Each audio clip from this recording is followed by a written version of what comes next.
Hey everyone, my name's Eric. I'm a 38-year-old guy living a suburban life that most people would probably call ideal. I've got a steady job at a logistics company, a cozy house with a two-car garage, and a family I used to think was picture perfect. I've always been a car guy, spending weekends tinkering with my old Mustang in the garage. When I'm not doing that, I'm either with my wife, Dana, or chasing after our 8-year-old daughter, Erica. Dana and I met in college, and we've been married for 12 years. She's been a stay-at-home mom since Erica was born, but about 6 months ago, she started getting really into yoga. At first, I thought it was great, something for her to do outside of the house. But then it started taking over her life. She was at the studio 4 or 5 times a week, and her social media was full of selfies in yoga poses and hashtags like #ZenLife and #FindYourCenter. It wasn't just the yoga. She started mentioning people from the studio in passing, mostly a guy named Trevor. According to her, he was a great instructor and a wonderful mentor. But every time his name came up, I got this weird feeling in my gut. I brushed it off, thinking maybe I was just being paranoid. After all, what could possibly go wrong in a yoga studio? That's the backdrop for everything. I thought I had everything under control, family, work, hobbies, but something about Dana's newfound obsession with yoga made things feel off. I didn't know it at the time, but this would be the start of a series of events that would turn my whole world upside down. The day it all started unraveling was like any other. I was at work, slogging through emails and planning my weekend with Erica. Dana was supposed to pick her up from school, and I was looking forward to getting home, throwing some burgers on the grill, and just relaxing as a family. Around 4 p.m., I got a call from Nancy, my mother-in-law. I almost didn't pick up because she's not one to call out of the blue. But something about the way her name flashed on my phone made me answer.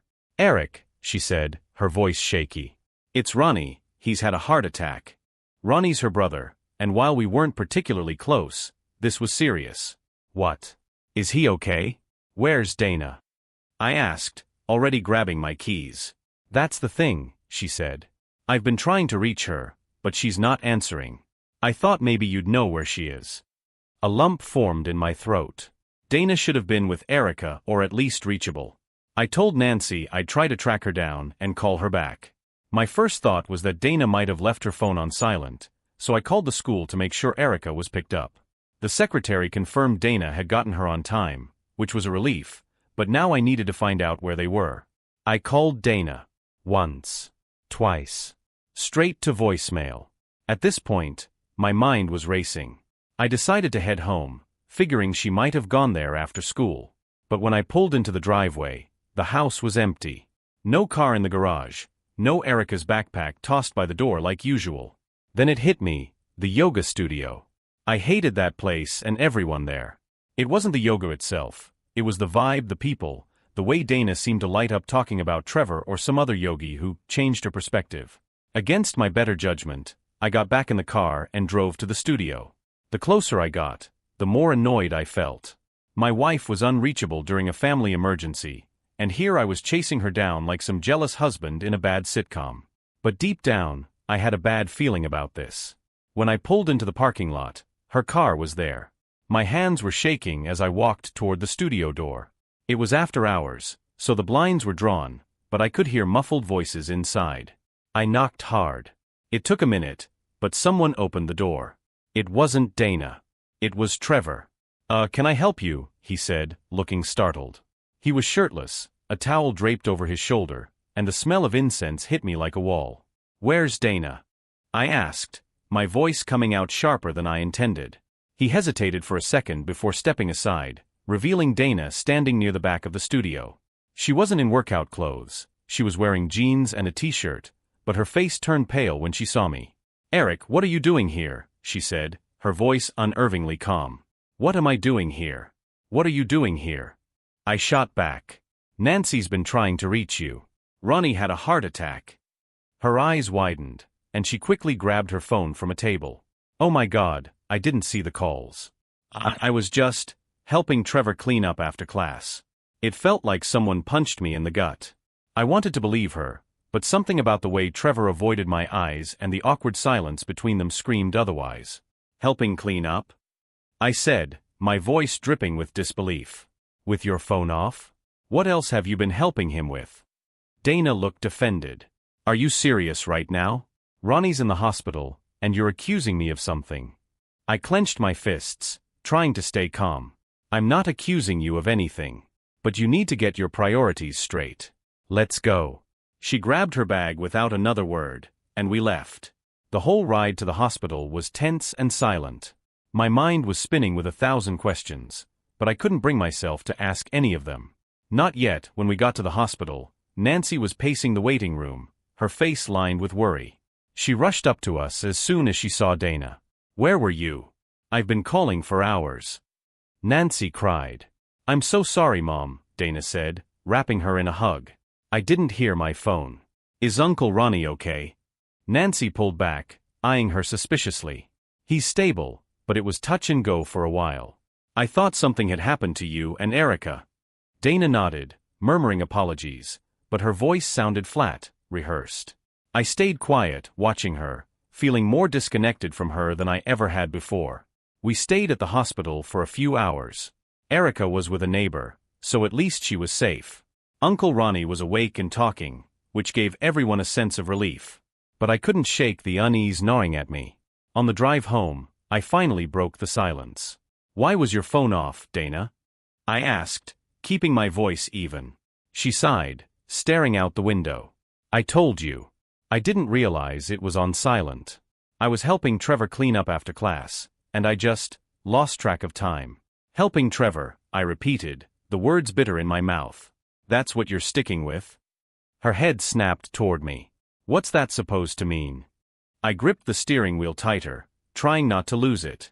It means you're spending an awful lot of time with him.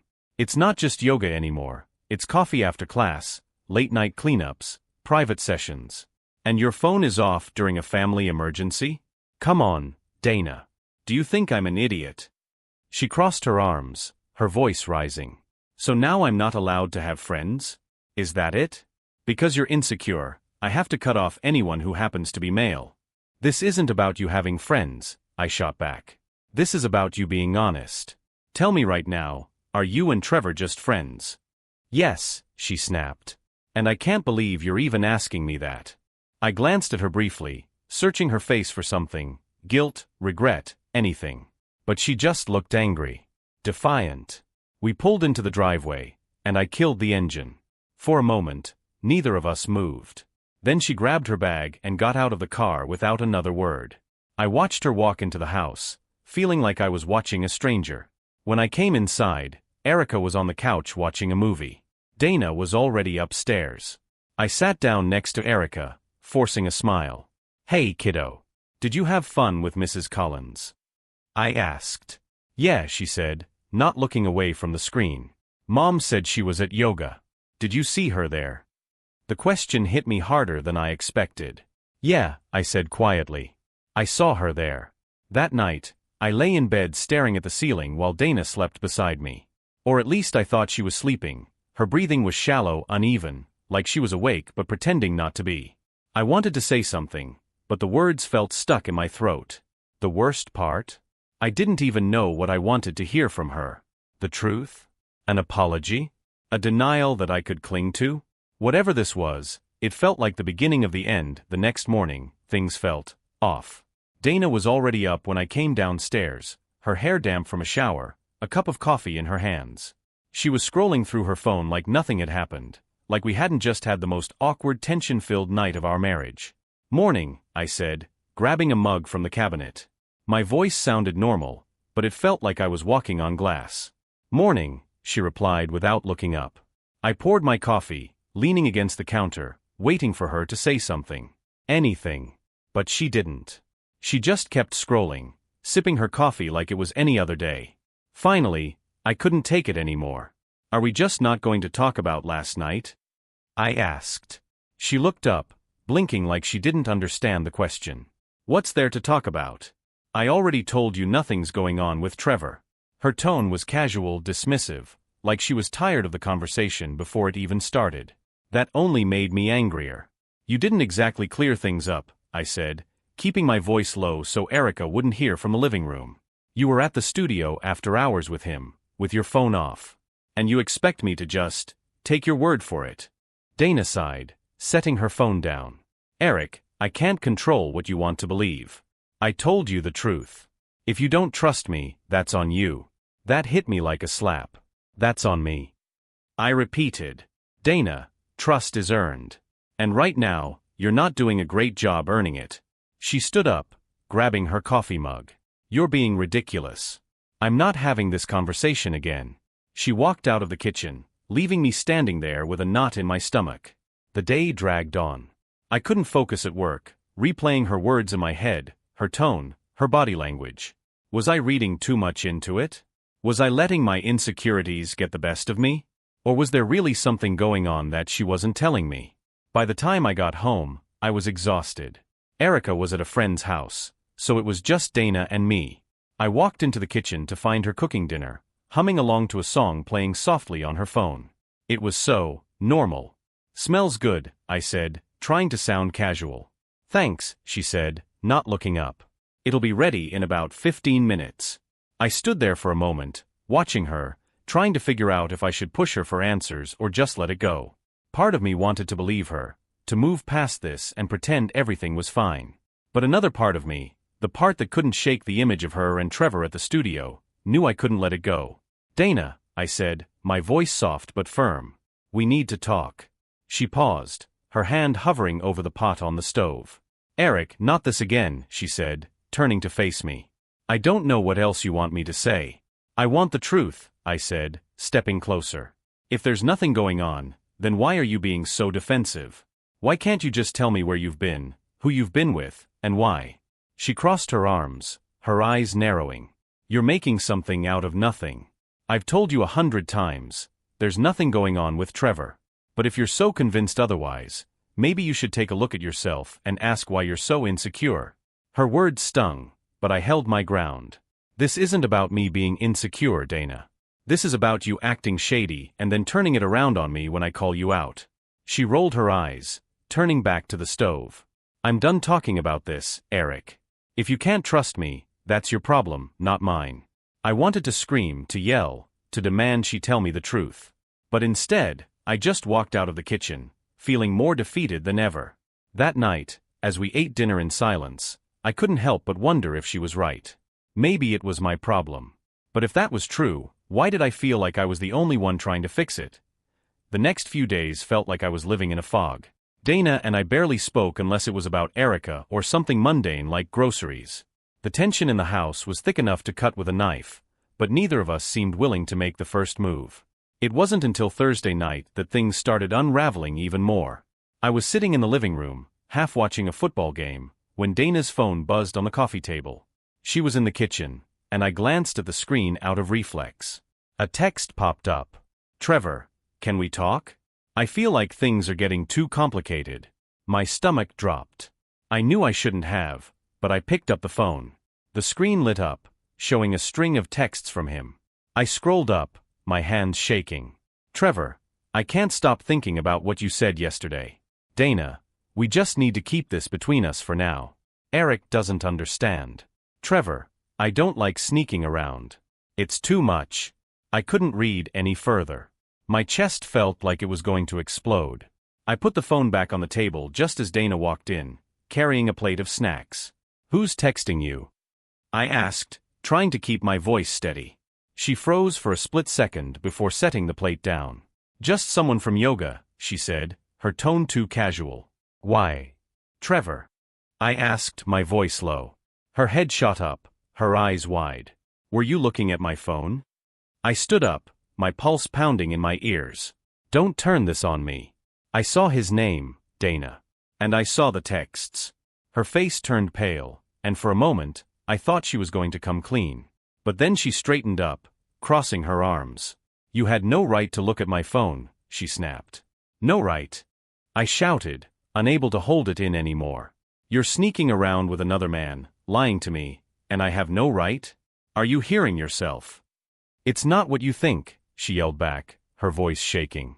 Trevor and I, she stopped, running a hand through her hair. We're just talking. He's going through some stuff, and I've been helping him. Helping him.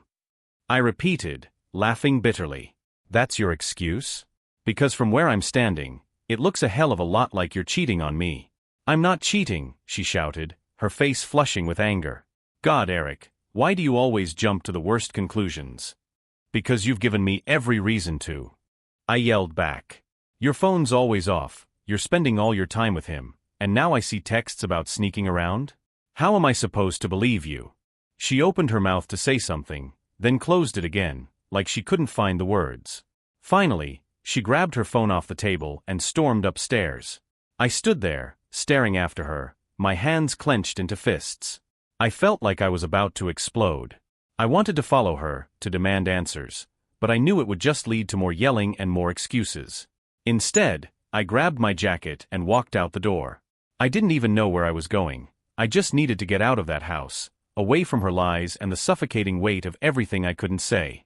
I drove aimlessly for what felt like hours, my mind spinning with questions I didn't have answers to. Was she lying to me? Was I overreacting? Or had I just caught her in the middle of something I wasn't ready to face? By the time I got home, the house was dark. Dana was in bed, and I wasn't about to wake her. I crashed on the couch, staring at the ceiling, wondering how we'd gotten here, and if there was any way back. The morning after our blow-up, Dana acted like nothing had happened. She came downstairs, dressed for yoga, and poured herself a coffee without so much as a glance in my direction. I was sitting at the table, half-heartedly eating a bowl of cereal, trying to figure out how to approach her without turning it into another fight. "Good morning," she said, her voice light, almost cheerful. I stared at her for a moment, trying to process how she could be so calm. "Morning," I said flatly. She sat across from me, scrolling through her phone. For a second, I thought she might bring up last night, but instead she asked, "Do you need anything from the store?" I was thinking of running some errands after yoga. I set my spoon down, the clink of it hitting the bowl louder than I intended. "That's it?" I asked. "You're just going to pretend like nothing happened?" She sighed, looking up at me with that same tired, exasperated expression she'd been wearing for weeks. "Eric, I don't know what you want from me. I told you there's nothing going on. If you're not going to believe me, I don't know how to fix that. How about starting with the truth?" I shot back. "I saw those texts, Dana. You can't just brush that under the rug and expect me to act like everything's fine." She pressed her lips into a thin line, then stood up, grabbing her coffee. "I'm not doing this with you again," she said, walking toward the door. "I'll be back later." I stood up too, my frustration boiling over. "You think you can just walk away every time things get uncomfortable? That's not how this works, Dana." She stopped, her back to me, and for a moment, I thought she was going to turn around and say something. But she didn't. She just walked out, leaving me standing there with 1,000 unsaid words burning in my chest. That afternoon, I decided I couldn't keep doing this. The tension, the guessing, the half-truths, it was eating me alive. I needed clarity, and if Dana wasn't going to give it to me, I'd find it myself. I started with her phone records. It wasn't hard to access them. I paid the bills, after all. What I saw made my stomach turn. There were dozens of calls and texts between her and Trevor, far more than she'd ever mentioned. Some were late at night, long after she claimed to be asleep. I felt sick. Whatever was going on between them, it wasn't just innocent. I didn't know if it was physical, emotional, or both, but it was enough to confirm that something was very, very wrong. Still, I didn't want to confront her until I had more. I remembered Trevor's name coming up in one of Dana's posts a while back, so I scrolled through her social media, looking for anything that might give me a clue. It didn't take long. There were pictures of her at the yoga studio, group selfies with Trevor standing just a little too close, and captions that made my skin crawl. "Finding my center, thanks to the best mentor. Folded hands #Namaste. Late nights at the studio equals peace of mind. Crescent moon #Yoga Life. Late nights." She never mentioned those to me. By the time Dana got home, I felt like a pressure cooker about to burst. She walked in, carrying a grocery bag, and set it on the counter, completely unfazed. "Hey," she said casually. I picked up stuff for dinner. I couldn't take it anymore. "Dana," I said, my voice sharp. "We need to talk. Now." Her shoulders stiffened, and she turned to face me. "What now, Eric?" she asked, her tone defensive. I held up my phone, showing her one of the posts. "Care to explain this? Late nights at the studio? Texts with Trevor at midnight? What the hell is going on?" Her eyes flicked to the screen, then back to me. "You're spying on me now? Wow, Eric. That's a new low. Don't do that, I snapped. Don't turn this around on me. I wouldn't have to dig if you'd just been honest in the first place. She set the bag down and crossed her arms, her jaw tight. You're blowing this way out of proportion. Trevor is just a friend. That's it. Then why all the secrecy? I demanded. Why are you sneaking around, turning your phone off, and lying to me? I didn't lie, she shot back, her voice rising. You're the one twisting everything into some kind of conspiracy. God, Eric, do you even hear yourself? I took a step closer, my frustration boiling over. You know what? I'm done. If you won't tell me the truth, I'll find it myself. I'm not stupid, Dana. Something's going on, and I'm going to figure it out. She stared at me, her face a mix of anger and something else. Fear, maybe? Fine, she said finally, her voice cold. Do whatever you want. I'm not going to keep defending myself against your paranoia. With that, she stormed upstairs, slamming the bedroom door behind her. I stood there, staring after her, my heart pounding. I didn't know what my next move was, but one thing was clear. This wasn't over. Dana barely spoke to me the next day. She went about her routine like everything was normal, taking Erica to school, running errands, but I could see the tension in her every move. Meanwhile, I spent the day gathering my thoughts, trying to figure out my next step. That evening, she came home and sat across from me at the dinner table. Eric, I'm tired of this, she said, her voice quieter than before. If you don't trust me, then what's the point of us even trying? Her words caught me off guard. That's exactly the point, I said. I want to trust you, but you're making it impossible. I've told you everything, she insisted. Trevor is just a friend, and I've been helping him through some personal stuff. If you can't believe that, then I don't know what else to say. I didn't respond right away. I just stared at her, wondering if there was any truth in her words. Then let me see your phone, I said finally. She froze, her face hardening. No, she said flatly. That's crossing a line. I laughed bitterly. That tells me everything I need to know.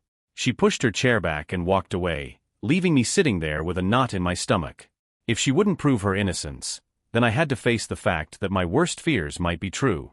The next morning, Dana was gone before I woke up. Erica was still asleep, and there was no note or text to explain where Dana had gone. Her car wasn't in the driveway, and her phone went straight to voicemail when I called. By mid-morning, I was pacing the house, trying to decide if I should call someone. Nancy? A friend? Before I could decide, I heard the sound of Dana's car pulling up. I walked outside as she got out, carrying a yoga mat and a duffel bag. Where have you been? I asked, trying to keep my voice calm. She sighed, clearly irritated. Yoga, she said.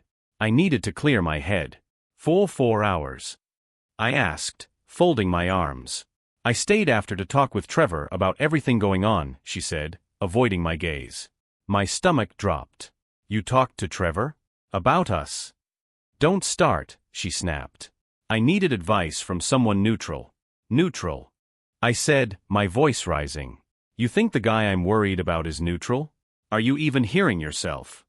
She brushed past me, muttering, I don't have to explain myself to you. I stood there, watching her walk into the house. It felt like every step she took was another nail in the coffin of our marriage. By the evening, I couldn't take it anymore. I had to confront her again. When Erica went to bed, I found Dana sitting in the living room, scrolling on her phone.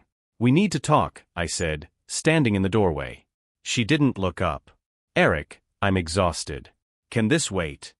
No, it can't, I said firmly. I'm tired of this dance. You keep saying there's nothing going on, but your actions scream otherwise. If you won't tell me the truth, I'll find it somewhere else. She set her phone down and looked at me, her expression cold. What do you want me to say? That you're right? That I'm some horrible person who betrayed you? I want you to be honest, I said, my voice cracking. If there's something I need to know, just tell me. Her face softened for a moment, and for a second, I thought she was about to confess. But then she shook her head. You're making this bigger than it is, she said quietly. Trevor and I are just friends. I don't know what else to say. I clenched my fists, trying to control the anger bubbling inside me. If that's true, then prove it. Show me your phone. She stood up, glaring at me. I don't have to prove anything to you. If you don't trust me, That's your problem. She walked past me, heading upstairs. I stood there, feeling more defeated than ever. The silence between Dana and me grew thicker with each passing day. We moved through the house like strangers, speaking only when necessary and keeping everything polite but cold. Erica seemed to notice the change, her usual chatter at dinner replaced with quiet glances between the two of us. One evening, after tucking Erica into bed, I found Dana in the kitchen pouring herself a glass of wine. I took a deep breath and decided to try again, this time without anger. "Dana," I said softly, leaning against the counter. "I don't want to fight anymore. But I can't live like this. We need to figure out what's going on." She stared at her wine glass for a moment before looking at me. Her expression wasn't angry this time, it was tired, almost defeated. "I don't know what you want from me, Eric," she said. "You've already made up your mind about what you think is happening." "No, I haven't," I said quickly. "But I can't ignore the signs. You've been distant, secretive, and then there's Trevor. It's like you're building a whole other life without me." She sighed, setting the glass down. "It's not like that. Then what is it like?" I asked, stepping closer. "Please, Dana. Just talk to me. I'm not trying to trap you, I just want to understand." She hesitated, her fingers tracing the edge of the counter. "Trevor and we talk a lot. He's been going through a tough time, and I guess I've been his shoulder to lean on." I felt a spark of hope. "That's all it is." She nodded but didn't meet my eyes. "That's all. Then why the secrecy?" I pressed. "Why the late-night texts, the locked phone, the sudden obsession with yoga? If it's innocent, why does it feel like you're hiding something?" Her eyes flashed with frustration. "Because I knew you'd react like this. You're so quick to jump to conclusions, to assume the worst about me. Can you blame me?" I shot back, my voice rising despite my best efforts. "Dana, you've been acting like a completely different person. How am I supposed to feel when it seems like I'm the last person you want to talk to?" She looked away, her jaw tight. "I don't know what to tell you, Eric. Maybe I needed something outside of this house, outside of us." Her words hit me like a punch to the gut. "What's that supposed to mean?" "It means I feel lost," she said, her voice barely above a whisper. "Ever since Erica was born, I've felt like my entire life is about being a mom and a wife. Yoga gave me something for myself, and Trevor was just someone who understood. That's it." I stared at her, trying to process what she was saying. On one hand, I understood her need for independence. On the other, I couldn't shake the feeling that there was more she wasn't telling me. "Is there anything else?" I asked, my voice steady. "Anything I need to know?" She hesitated again, and for a moment, I thought she was going to tell me the truth. But then she shook her head. "No. That's all." Her answer didn't feel like the whole truth, but I didn't push further. I didn't have the energy to fight anymore. Later that night, I lay awake in bed, staring at the ceiling. Dana's words replayed in my head, over and over. Maybe I needed something outside of this house, outside of us.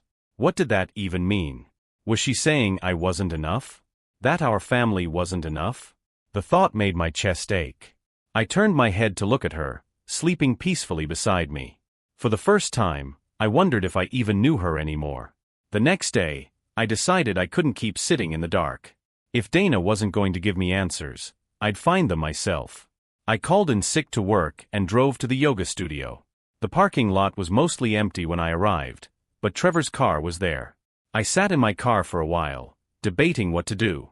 Part of me felt like I was crossing a line, like I was letting my suspicions turn me into someone I didn't want to be. But another part of me, the part that couldn't ignore the knots in my stomach, pushed me forward. I got out of the car and walked to the studio door. It was unlocked, so I stepped inside.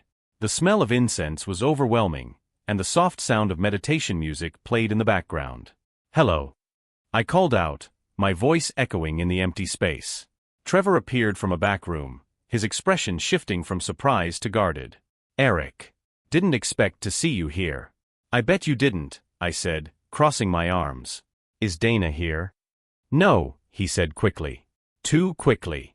"She's not coming in today." I stared at him, trying to gauge whether he was lying. "Look, Trevor," I said, keeping my tone even. "I'm not here to make a scene. I just want to know what's going on." He hesitated, then gestured toward a set of chairs by the wall. "Fine. Let's talk." I followed Trevor to the chairs, my heart pounding in my chest. He sat down, leaning forward with his elbows on his knees, while I stood, arms crossed, trying to mask my unease. "What do you want to know, Eric?" he asked, his tone calm but cautious. "I want the truth," I said firmly. "Dana says nothing's going on between you two, but I've seen the texts. The late-night calls. The way she acts around you. So tell me, what's really happening?" Trevor ran a hand through his hair, sighing. "Look, Dana and I are friends. She's been there for me during some tough times, and maybe we've gotten closer than we should." My stomach twisted. "Closer how?" He hesitated, avoiding my eyes. "We talk a lot. Sometimes we confide in each other about things we don't share with anyone else." "Like what?" I pressed. "Personal stuff. Her struggles, my struggles," he said vaguely. "But that's all it is, talking. I swear." I took a step closer, my voice hardening. "You expect me to believe that? Because from where I'm standing, it looks like you're crossing lines that shouldn't be crossed." Trevor finally met my eyes. "I get how it looks, but I promise you, it's not what you think. Dana loves you. She talks about you and Erica all the time. That doesn't make it okay," I snapped. "If she's turning to you instead of me, there's a problem. And you're not innocent in this. You've let it happen." He stood up, hands raised defensively. "I'm not trying to come between you two. I've told Dana that she needs to focus on her family." "Have you?" I asked, narrowing my eyes. "Because it doesn't seem like it. It seems like you're enjoying the attention." His jaw tightened, but he didn't deny it. That told me everything I needed to know. I took a deep breath, trying to keep my temper in check. "This ends now. Whatever this connection is, it's over. You stay away from my wife. Got it?" Trevor nodded slowly. "Got it." I didn't wait for him to say anything else. I turned and walked out of the studio, my chest heaving with anger and frustration. As I got into my car, I realized that while confronting Trevor felt like a small victory, the bigger battle was still ahead. When I got home, Dana was in the kitchen, chopping vegetables for dinner. She looked up as I walked in, her face clouding with suspicion. "Where were you?" "At the yoga studio," I said bluntly. Her hands froze mid-chop. "Why?" "To talk to Trevor," I said, setting my keys on the counter. I wanted to hear his side of things. Her expression shifted to anger. "Are you serious, Eric? You went behind my back and confronted him." "Yeah, I did," I said, matching her tone. "Because you won't give me a straight answer. I needed to know what's really going on." "And what did he say?" she asked, crossing her arms. "He admitted you've gotten too close," I said, watching her reaction closely. "He said you talk about things you don't share with anyone else. That you've crossed lines." Dana's face flushed with a mix of anger and embarrassment. "That's not fair. He's a friend, Eric. Someone who listens when I feel like I can't talk to you." Her words hit like a slap. "You can't talk to me? Dana, I'm your husband. You're supposed to come to me when you're struggling, not some guy from yoga." She looked down, her hands gripping the counter. "I didn't mean for it to get this complicated. I needed someone who wouldn't judge me." "I'm not judging you," I said, my voice softening. "I'm trying to understand. But you have to be honest with me. Are you in love with him?" Her head snapped up, her eyes wide. "No," she said quickly. "It's not like that. I care about him, but not like that." "Then end it," I said firmly. "No more texts, no more late-night calls, no more private talks. If you want to save this marriage, you have to choose." Dana stared at me, her expression unreadable. Finally, she nodded. "Okay," she said quietly. "I'll end it." For the first time in weeks, I felt a glimmer of hope. But deep down, I knew it wasn't going to be that simple. The next few days were tense but quieter. Dana promised she'd cut ties with Trevor, but I couldn't help noticing how often she checked her phone, as if expecting a message that never came. I kept my distance, watching, waiting to see if her actions would match her words. One evening, as we sat watching TV, her phone buzzed on the coffee table. She glanced at it quickly, then flipped it over. My stomach churned. "Who was that?" I asked, keeping my voice steady. "No one," she said too quickly, her eyes glued to the screen. I leaned forward, picking up her phone.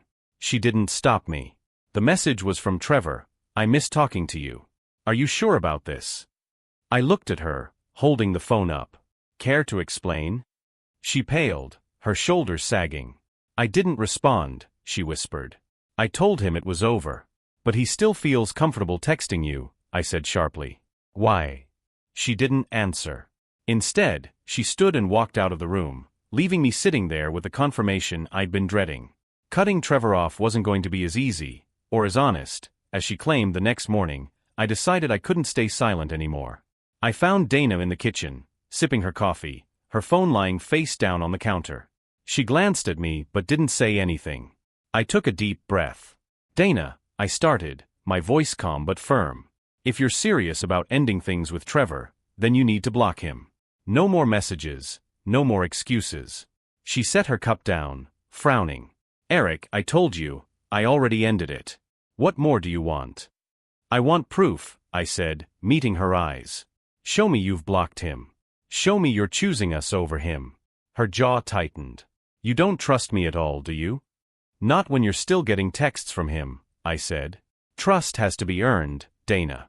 And right now, you're not giving me much to work with. She looked down at her phone, then back at me. Fine, she said, unlocking it and pulling up Trevor's contact. She hit the block button and turned the screen toward me. There. Happy. It's a start, I said, crossing my arms. But this isn't just about Trevor. This is about us. If you want this marriage to work, we need to fix what's broken. Together. She nodded slowly, but her expression was distant, like she wasn't fully on board. Okay, she said. Let's try. Her words should have reassured me, but they didn't. Deep down, I couldn't shake the feeling that this wasn't the end. Not yet. Blocking Trevor should have felt like a step in the right direction, but the tension in the house didn't ease. Dana was distant, her warmth replaced by a guardedness that made everything feel off. I wanted to believe her promise to try, but her actions didn't match her words. The weekend came, and I suggested we spend it together as a family, just the three of us. Erica deserved some normalcy, and I thought it might help bring Dana and me back onto the same page. She agreed without much enthusiasm, and on Saturday, we took Erica to the park. It was a beautiful day, kids laughing in the distance, the sun warm on our backs. Erica ran ahead to play on the swings, her carefree smile a stark contrast to the tension lingering between Dana and me. I leaned against a tree, watching Dana as she sat on a bench, scrolling through her phone. It was a small thing, but it set me off. Can you put the phone away for once? I said, my voice sharper than I intended. She glanced up, her brow furrowing. I'm just checking something. That's what you're always doing, I muttered. You're never really here anymore, Dana. Her expression darkened as she slipped the phone into her bag. I'm here, Eric. You're the one who can't let things go. I took a step closer, lowering my voice. Can you blame me? You've been lying to me for months, and now you expect me to just act like everything's fine. She stood, crossing her arms. I told you, it's over with Trevor. What more do you want from me? I want you to actually act like you care about fixing this, I said, gesturing between us. Not just saying the words to keep the peace. She sighed, running a hand through her hair. You're exhausting, Eric. I don't know how to prove myself to you anymore. Maybe stop treating me like I'm the problem, I shot back. You're the one who brought him into our marriage, not me. Her eyes flared with anger, but before she could respond, Erica called out from the swings. Mom. Dad. Look at me. Dana's face softened as she turned toward our daughter, her smile forced but present. I'm watching, sweetie, she called back. The moment broke the argument, but the words hung between us like a storm cloud. Later that evening, after Erica had gone to bed, Dana and I sat in the living room. The TV was on, but neither of us was paying attention. I couldn't shake the feeling that we were slipping further away from each other. Do you even want to save this marriage? I asked suddenly, breaking the silence. She looked at me, startled. What kind of question is that? A serious one, I said. Because it doesn't feel like you do. You're here, but it's like you're somewhere else entirely. Her shoulders sagged, and for the first time in weeks, I saw something raw in her expression, guilt, maybe. Of course I want to save it, she said quietly. But I don't know how to make things right with you when you don't trust me. I want to trust you, I said, leaning forward. But you have to give me a reason to. Blocking Trevor is a start, but it's not enough. We need to rebuild what's broken, Dana. And that means being honest. About everything. She looked away, biting her lip. I'm trying, Eric. I really am. But it's not just about Trevor. It's about how we got here in the first place. What do you mean? I asked, my chest tightening. She hesitated, then met my eyes. I feel like I've lost myself. For years, I've been the mom, the wife, the one holding everything together. And somewhere along the way, I forgot who I am. Yoga was supposed to help me find that again, but it became something more. Something more like Trevor? I asked, unable to hide the bitterness in my voice.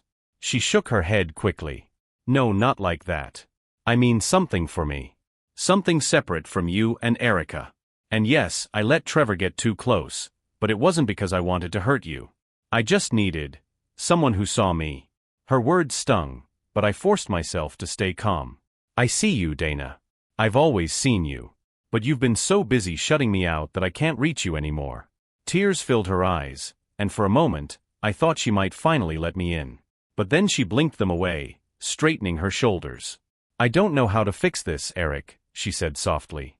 I don't even know if I can. Her words hung in the air, heavy and final. I leaned back, the weight of her uncertainty pressing down on me. If you don't know, then who does? I asked quietly. She didn't answer, and the silence said everything I didn't want to hear. A week passed after that conversation, and nothing really changed. Dana kept her distance, and I didn't push her. We were like two ghosts haunting the same house, going through the motions but never truly connecting. I spent more time with Erica, taking her to the park, helping with homework, trying to shield her from the growing chasm between her parents. One evening, after Erica was asleep, Dana came downstairs and sat across from me at the dining table. Her expression was unreadable, but there was a weight to her presence I hadn't felt in a long time. We need to talk, she said, her voice quiet but steady. I nodded, bracing myself. Okay. She folded her hands on the table, staring down at them for a moment before speaking. I've been doing a lot of thinking. About us, about everything that's happened. And I asked cautiously. I don't think I've been fair to you, she admitted, her voice breaking slightly. I've let my own struggles push you away, and I've made mistakes. Big ones. I leaned forward, my heart pounding. Are you saying you're ready to work on this? To be honest with me. She looked up, tears brimming in her eyes. I am. But I need you to know something. I let things with Trevor go further than they should have. The room felt like it tilted, and I gripped the edge of the table to steady myself. What do you mean, further than they should have? She hesitated, then took a deep breath. We kissed. Once. It didn't mean anything, but it happened, and I should have told you.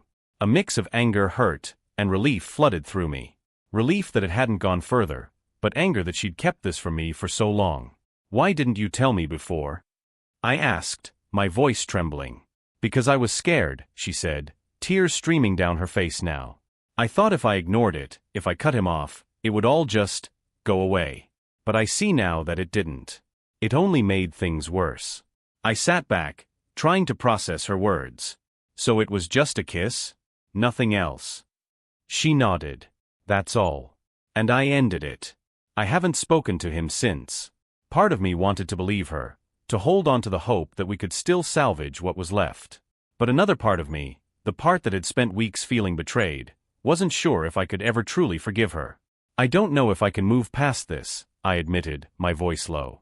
You broke my trust, Dana. And trust is the foundation of everything. She wiped her eyes, nodding. I understand. But I'm willing to do whatever it takes to earn it back. Therapy, counseling, anything. I don't want to lose us, Eric. Her words sounded sincere, but they couldn't erase the damage that had already been done. I'll think about it, I said finally, standing up. But this is going to take time. She didn't try to stop me as I walked away, and for the first time, I felt like the weight wasn't entirely mine to carry anymore. In the days that followed, we began counseling, starting the slow, painful process of unraveling the knots in our marriage. It wasn't easy, and some days, it felt impossible. But for Erica's sake, and maybe for the sake of the love we once shared, we kept trying. I don't know if we'll make it. Trust takes years to build and seconds to destroy, and what we had before might be gone forever. But I do know one thing, I'm not willing to let Trevor or anyone else define the story of my marriage. That's something Dana and I have to figure out, together. One day at a time. And that's where things stand now. It's messy, and it's hard, but I guess life often is. Thanks for reading, and if you've got advice, I'm all ears.